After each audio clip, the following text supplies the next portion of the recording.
저는 아모스서 2장 4절에서 16절의 말씀을 가지고 올바른 국가가른이라는 제목을 통하여 하나님의 말씀을 증거하고자 합니다. 이 세상에는 많은 나라들이 존재합니다. 그중 국제법상 국가로 인정받은 나라는 비독립국을 포함하여 모두 242개국이 있습니다. 국가란 통치 조직을 가지고 일정한 용토에 정주하는 다수인으로 이루어진 단체를 말합니다. 국가에 구성하는 세 가지 요소는 영토, 국민, 주권에 있습니다. 그리고 그 국가는 정체를 지니고 있습니다. 현대에는 보통 자유주의 국가, 공산주의 국가, 중립 국가 등으로 나눌 수 있습니다. 한 나라가 어떤 정체를 가지고 있느냐에 따라 국민의 행복은 달라질 수 있습니다.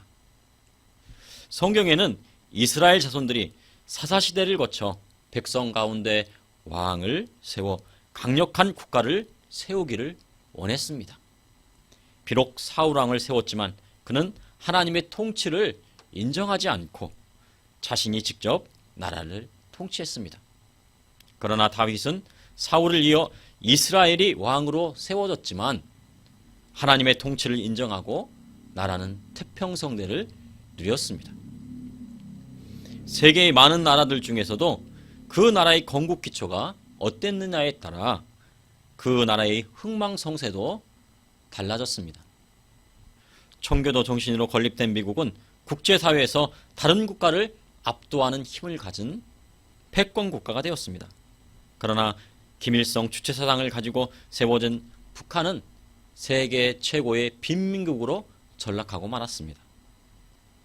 다른 나라의 원조를 받지 않고는 백성들이 살아갈 힘이 없는 것입니다. 나라의 흥망성쇠는 어떤 힘이 작용하는 것일까요? 성경을 통하여 세계 여러 나라의 융성함과 쇠퇴함을 보았을 때 나라의 흥망성쇠는 하나님께 달려있음을 알게 됩니다.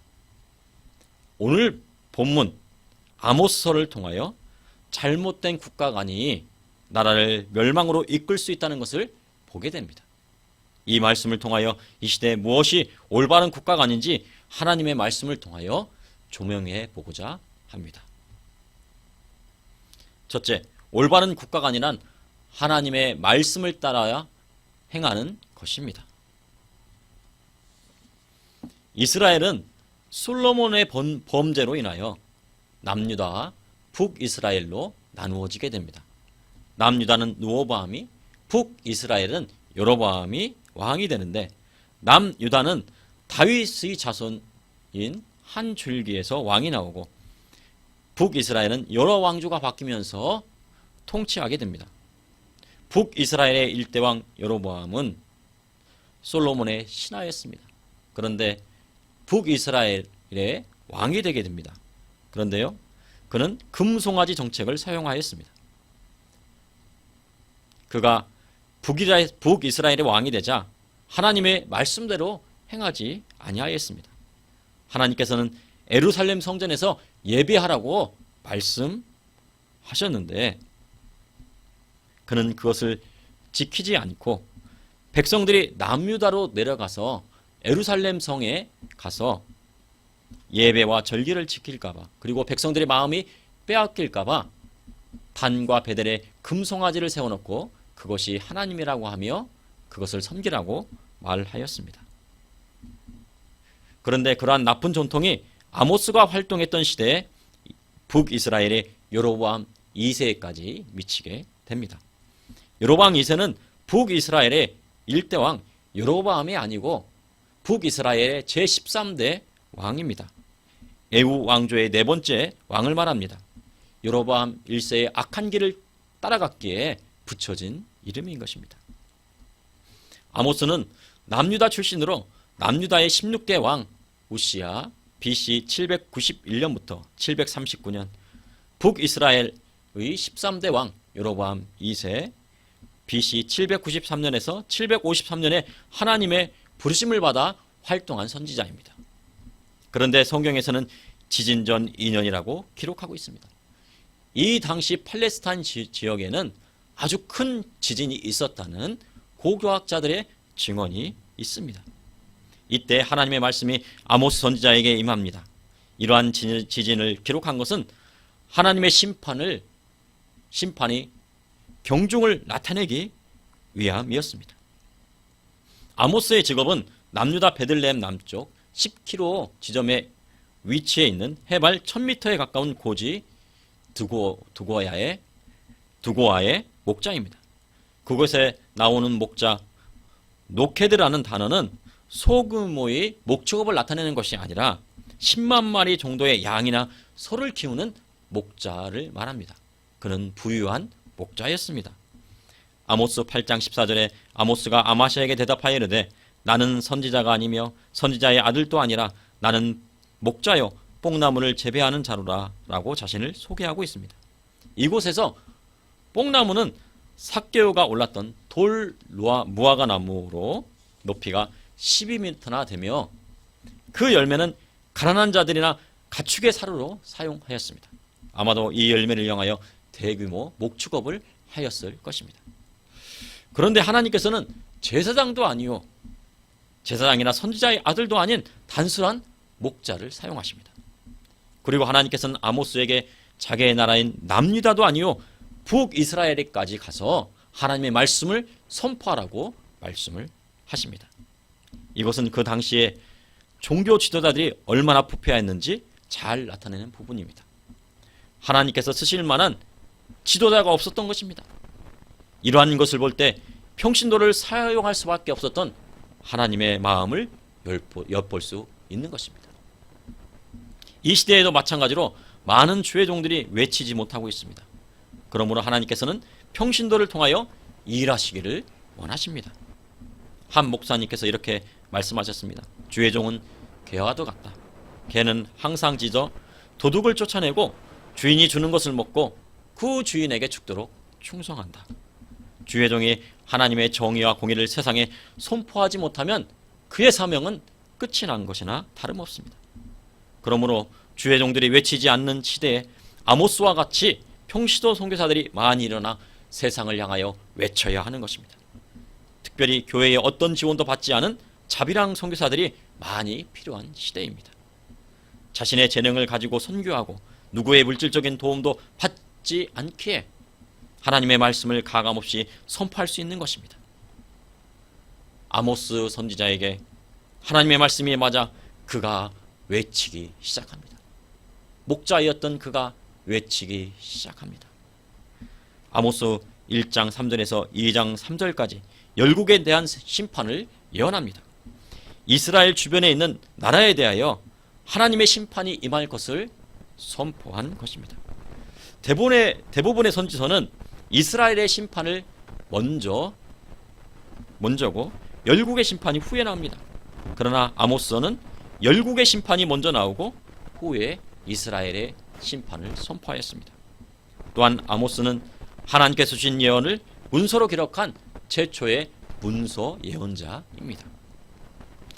다메섹과 가사와 드로아, 에돔과 암몬과 모압에 대하여 심판의 메시지를 차례로 선포합니다. 그리고 남유다에 내려질 벌에 대하여 말씀하셨습니다.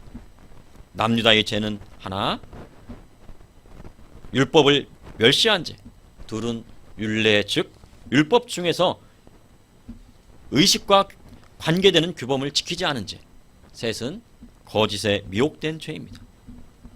남유다에는 하나님을 경외하는 선한 왕들이 있었으나 대부분의 왕들은 하나님을 온전히 섬기지 않았고 그 백성들은 하나님의 말씀을 따라 살지 않았습니다.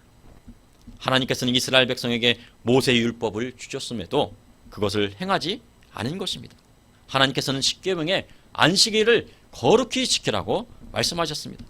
그러나 남유다의 백성들은 하나님께서 주신 안식일과 절기를 지키지 않았습니다. 그것은 안식일에 일을 쉬게 되면 물질적으로 손해를 보게 된다고 생각했던 것입니다. 안식일에 일하지 않는다는 것은 하나님의 천지창조를 믿는다는 것을 의미하는 것입니다. 하나님께서 우주 만물을 만드시고 제7일에 안식하셨습니다. 신약 시대에는 예수님께서 부활하신 주일을 거룩히 지켜 하나님께 영광을 돌립니다. 주일에 몸과 마음을 청결히 하고 교회에 나와 하나님 앞에 예배하는 것이 그 백성의 도리인 것입니다. 그것은 하나님의 통치를 인정하는 것입니다. 그러므로 주일을 거룩히 지키지 않는 것은 하나님의 통치를 인정하지 않는 것과도 같은 것입니다. 그리고 율례는 율법이 정한 규례를 말합니다. 하나님의 법도를 뜻하는 동시에 사회적 규범을 말하는 것입니다. 모세의 율법의 레위기에 하나님께서 하나님의 백성을 구별하여 거룩하게 하고 성결하게 하기 위하여 율례를 기록하고 있습니다. 하나님의 백성으로 거룩하게 사는 것은 아주 중요한 신앙의 원칙입니다. 또한 신명기에 나오는 약속의 땅 가나안 땅에서 지켜야 할 하나님의 법, 즉 율법이 있습니다. 그러나 남유다의 백성들은 그것을 지키지 않았습니다. 남유다의 제4대 왕 여호사밧은 북이스라엘 왕 아합과 이세벨의 딸 아달랴를 그의 아들 여로보암에게 결혼을 시키므로 북이스라엘 바알 숭배를 남유다에 들여오게 되는 결정적인 원인을 제공했습니다. 그러므로 남유다의 우상이 끊이지 않습니다. 이러한 결과 남유다는 북이스라엘 멸망한 후 아모스서의 예언대로 BC 586년에 바벨론에 의하여 멸망하고 마는 것입니다. 아모스 2장 4절에서 5절 여호와께서 이와 같이 말씀하시되 유다의 서너 가지 죄로 말미암아 내가 그 벌을 돌이키지 아니하리니 이는 그들이 여호와의 율법을 멸시하며 그 율례를 지키지 아니하고 그의 조상들이 따라가던 거짓 것에 미혹되었습니다. 내가 유다에 불을 보내리니 예루살렘의 궁궐들이 사르리라. 하나님의 말씀은 남유다에 그대로 이루어지게 됩니다. 이것은 하나님의 명령하신 율법의 말씀을 듣지 않았기 때문입니다. 우리나라의 많은 선교사님들이 이 땅에 들어와 하나님의 말씀의 병원과 학교와 교회를 짓고 성경을 가르치며 민족의식을 일깨웠습니다.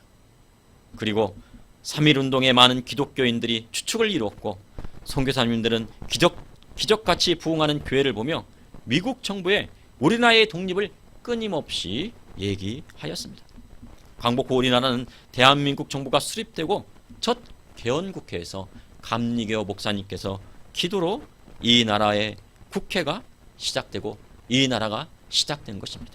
기도로 세워진 나라인 것입니다. 현재 국회의원의 80%가 기독교인이고 사회 지도층의 70%가 기독교인입니다. 이러함에도 나라가 바뀌지 않고 사회의 부조리와 병폐가 계속됩니다. 기독교인이 1200만에 이릅니다. 그러나 우리나라의 정치 사회 문화는 쉽게 바뀌지 않고 있습니다. 이것은 기독교인이 하나님의 말씀대로 살지 않기 때문입니다. 하나님께서 남유다의 아모스 선지자를 통하여 말씀하신 것처럼 이 시대에도 대한민국의 기독교인들에게 말씀하고 계십니다. 하나님의 말씀을 지켜 행하고 그분을 따르라 한 것인 것입니다. 그러므로 올바른 국가가 아니란 하나님의 말씀을 따라 행하는 것입니다. 둘째, 올바른 국가가는 가난한 백성을 긍휼히 여김에서 나오는 것입니다.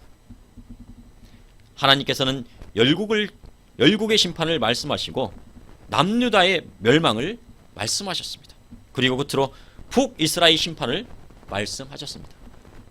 북이스라엘 사람들은 이스라엘을 괴롭혔던 열국의 심판에 대해서는 기뻐하였습니다. 그리고 형제인 남유다가 심판받는다는 것에 귀를 기울였습니다. 그런데 정작 남유다의 목자 출신인 아모스가 자신이 속해 있는 북이스라엘이 하나님의 심판 아래에 있다고 선포하자 격분하였습니다.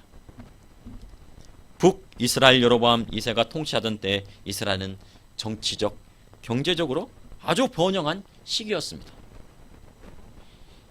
이스라엘을 위협하던 아람왕 베나다 3세가 아수르에 패하였고 아수르마저 위축된 상태이었기에 아미떼의 아들 선지자 요나의 예언대로 하만에서 아라바 바다까지 솔로몬 때의 영토를 회복하는 가장 넓은 땅을 지배하게 되었습니다.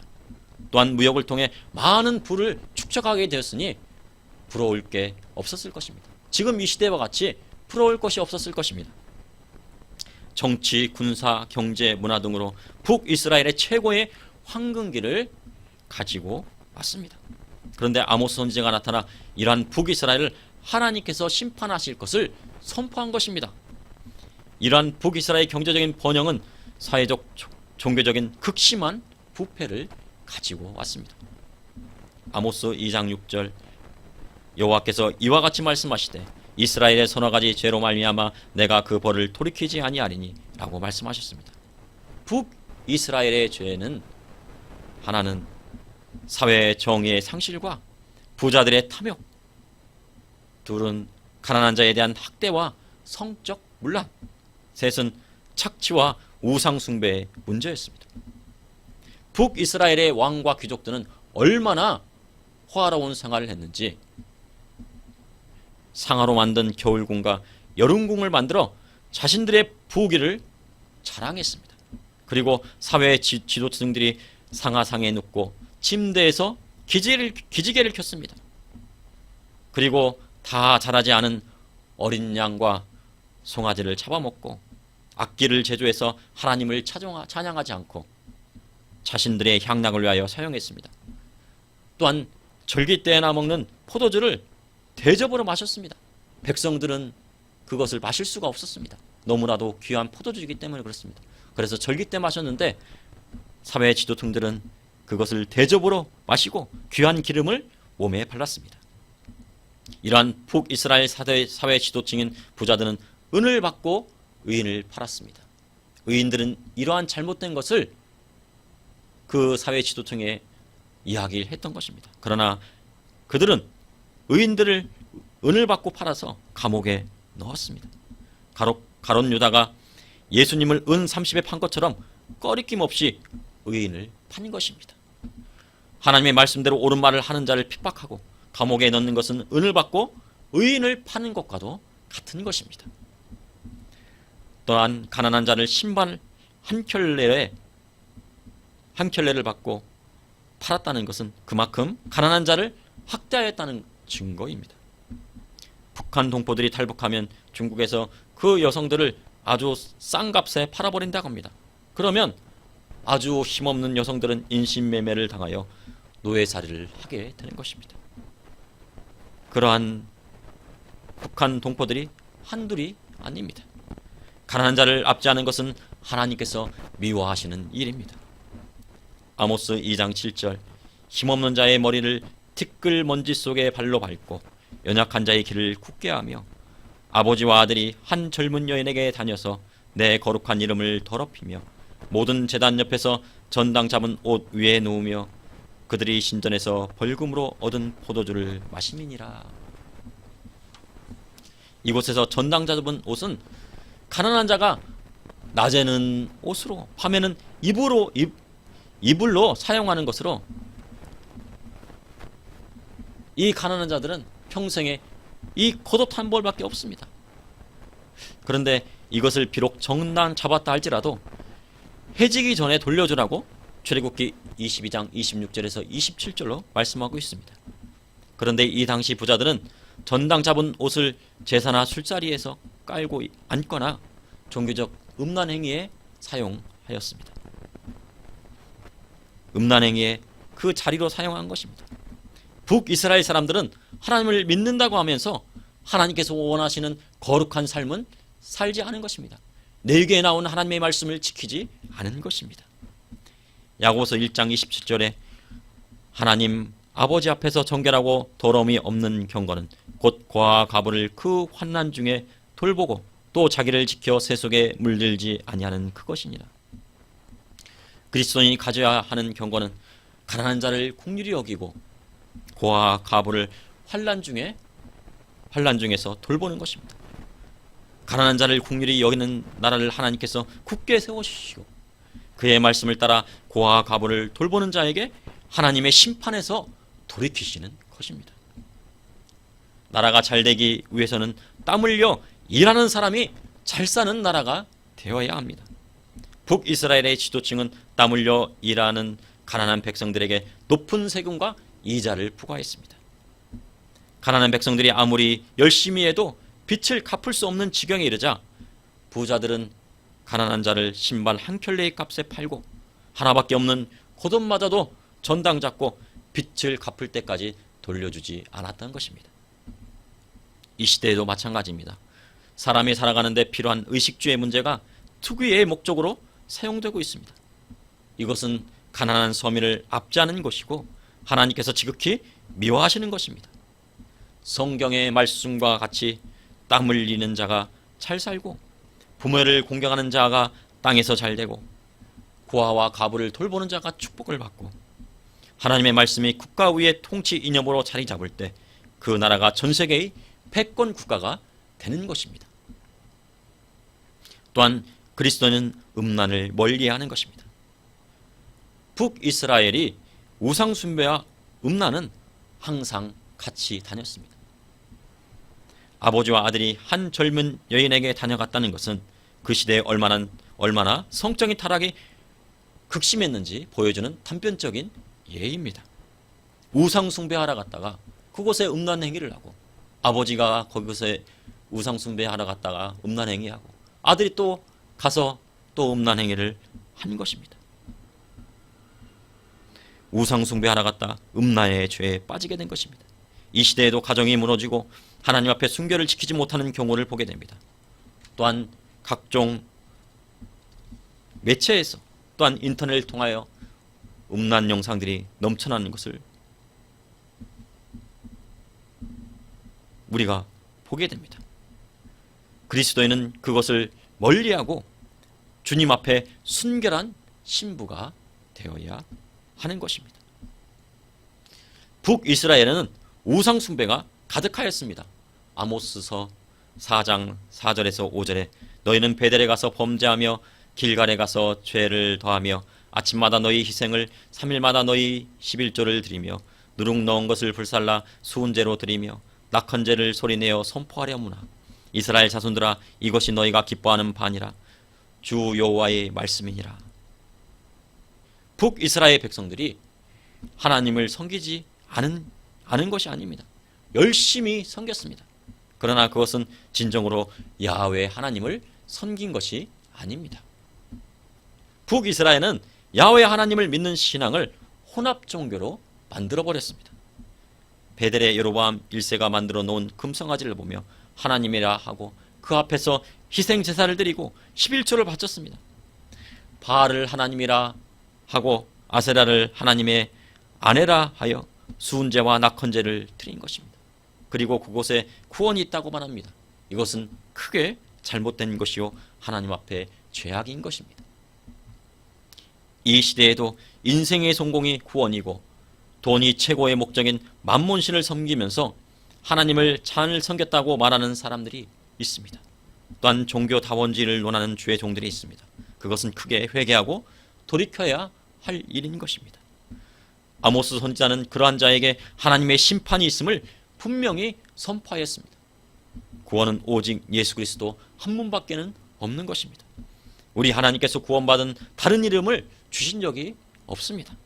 그러므로 올바른 국가가 아니란 가난한 자를 긍휼히 여기고 오직 예수만 메시아이심을 선포하는 신앙에서 오는 것입니다. 셋째, 올바른 국가가는 그분의 공의와 정의가 드러나는 데 있습니다. 아모스 5장 24절 오직 공의를 물같이 공의를 마르지 않는 강같이 흐르게 할지어다. 정의란 진리에 맞는 올바른 도리입니다. 공의란 선과 악을 정확하게 분별하는 하나님의 거룩한 성품 가운데 하나입니다. 하나님의 공의와 정의가 드러나는 나라는 전 세계의 패권 국가로 우뚝 서는 것입니다. 아모스 1장 그러나 너희가 나실 사람으로 포도주를 마시게 하여 또 선지자에게 명령하여 예언하지 말라 하였느니라. 정의롭지 못한 나라는 선지자에게 명령하여 하나님의 정의와 공의를 예언하지 못하게 하는 것입니다. 그리고 주의 종에게 포도주를 마시게 하여 세상 부귀를 누리며 살고 외치지 말라 합니다. 선지자에게 하나님께 주신 말씀을 선포하지 못하게 하는 것은 하나님을 대적하는 일입니다. 세상에 취해 포도주를 마시는 나실 인도 이후에는 하나님의 심판이 따르게 되는 것입니다. 거짓을 거짓되다 하고 옳은 것은 옳다고 말할 수 있는 나라가 정의로운 나라인 것입니다. 우상 숭배의 본거지 베델의 제사장 아마시아가 북이스라엘 왕 여로보암에게 이스라엘 족속 중에 아모스가 왕을 모방하나 그 모든 말을 이 땅이 견딜 수 없나이다 라고 말하고, 그리고 아모스의 말에 여로보암은 칼로 죽겠고 이스라엘은 반드시 사로잡혀 그 땅에서 떠나겠다 하나이다 라고 이야기합니다. 아마시아가 아모스에게 말을 합니다. 선견자야, 너는 유다 땅으로 도망하여 가서 거기에서나 떡을 먹으며 거기에서나 예언하고 다시 베델에서 예언하지 말라. 이는 왕의 성소요 나라의 궁궐임이라 하니, 아모스는 자신은 목자요 뽕나무를 재배하는 자로 여호와 하나님께서 내 백성 이스라엘에게 예언하라고 하셨다고 하며, 아마시아가 이스라엘에 대하여 예언하지 말라 하고 이삭의 집을 향하여 경고하지 말라 하니 하나님의 심판이 아마시아의 집에 임할 것을 예언합니다. 그 심판은 아주 처참한 것입니다. 선지자의 예언을 막는 것은 하나님의 공의와 정의를 막아서는 것과도 같습니다. 그러니 아마시아의 집에 하나님의 심판이 임하게 되는 것입니다. 아모스 5장 1절에 여호와께서 이스라엘 족속에 이와 같이 말씀하시기를 너희는 나를 찾으라 그리하면 살리라 하셨습니다. 북이스라엘은 이러한 아모스 선지자의 경고에도 불구하고 하나님의 말씀대로 살지 않고 회개하지 않았습니다. 그리하여 BC 722년 아수리에 의해 멸망을 당하고 수도 사마리아는 이방인들로 채워졌습니다. 그리고 이 북이스라엘에 살았던 이 이스라엘 백성들은 먼 이방 땅에 끌려가서 그곳에서 이방 여인과 살게 되었습니다. 북이스라엘은 땅도 잃고 국민도 잃고 주권도 잃고 패망의 길을 갔던 것입니다. 아모스 7장에서 9장까지 하나님께서는 아모스에게 이스라엘이 멸망에 대한 5가지 환상을 보여주셨습니다. 그러나 이스라엘 남은 자를 통하여 회복을 약속하셨습니다. 이 메시아 왕국은 그리스도를 통하여 시작되는 하나님의 나라를 말씀하신 것입니다. 하나님은 아브라함과 언약을 맺으셨고 다윗과의 언약을 통하여 약속한 것을 이루시는 하나님이십니다. 시편 120편 4절에 이스라엘 지키는 이는 졸지도 아니하시고 주무시지도 아니하시리로다.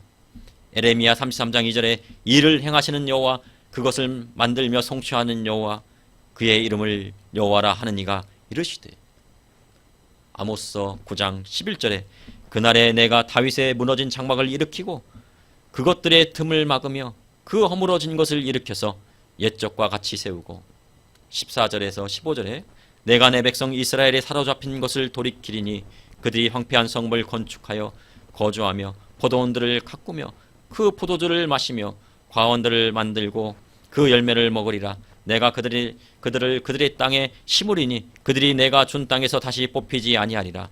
내 하나님 여호와의 말씀이니라.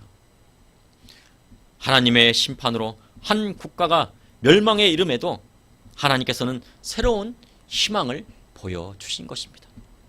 이것은 바로 새로운 다윗 왕국의 번영, 즉 메시아의 도래와 그 백성을 향한 영원한 복을 예언하신 것입니다.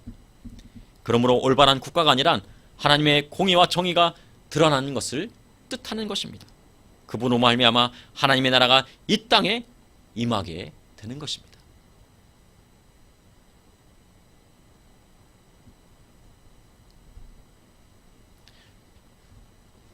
(1950년 6월 25일) 새벽에 공산군이 자유 대한민국에 쳐들어왔습니다.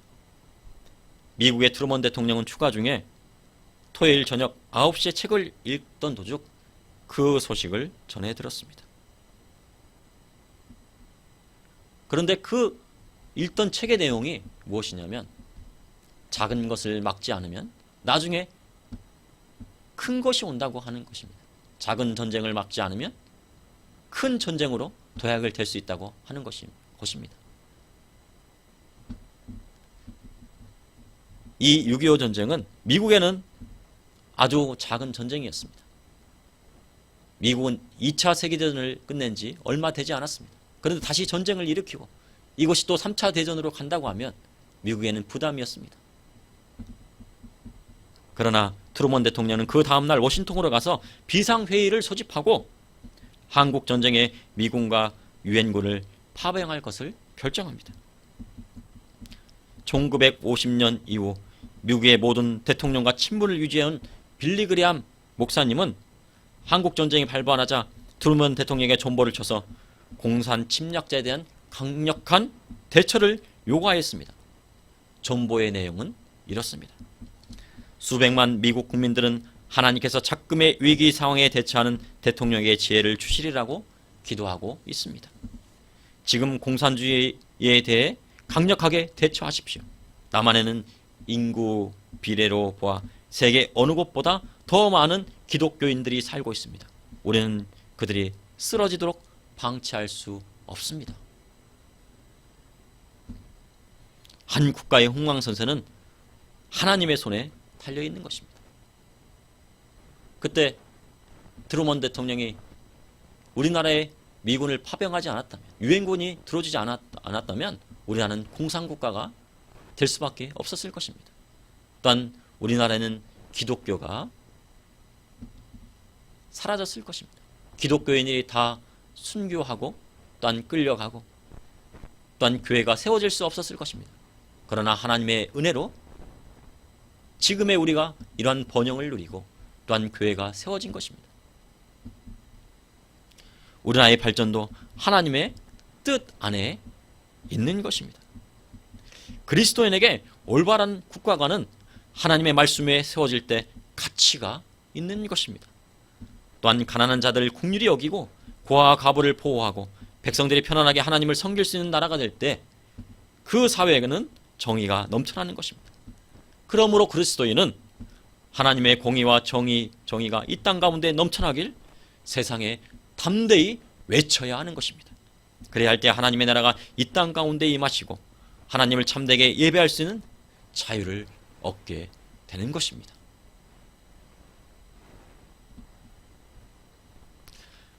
하나님, 오늘도 감사합니다. 오늘도 이 예배를 통하여서 하나님 앞에 영광 돌리게 하여 주심을 감사합니다. 주님, 하나님의 이름을 높여드리며 주님의 거룩한 이름을 존귀히 여기며 주님 앞에 날마다 나아가길 원합니다.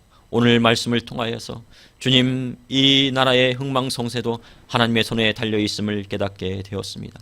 주님, 온전히 주님 앞에 나아가오니 하나님의 말씀대로 이 나라가 이끌어져 가게 하여 주시고 하나님의 섭리대로 이 나라가 하나님의 뜻대로 쓰임받는 제사장의 국가가 될 수 있도록 인도하여 주시고 오직 주님만을 붙들고 나아가고 이 어려움과 이 환난을 이겨낼 수 있도록 인도하여 주시고 우리나라에 있는 많은 교회들 붙들어 주시고 많은 목회자들 붙들어 주시고 많은 성도들 붙들어 주시고 이것을 이겨내고 그 믿음을 굳건히 지킬 수 있도록 인도하여 주시옵소서.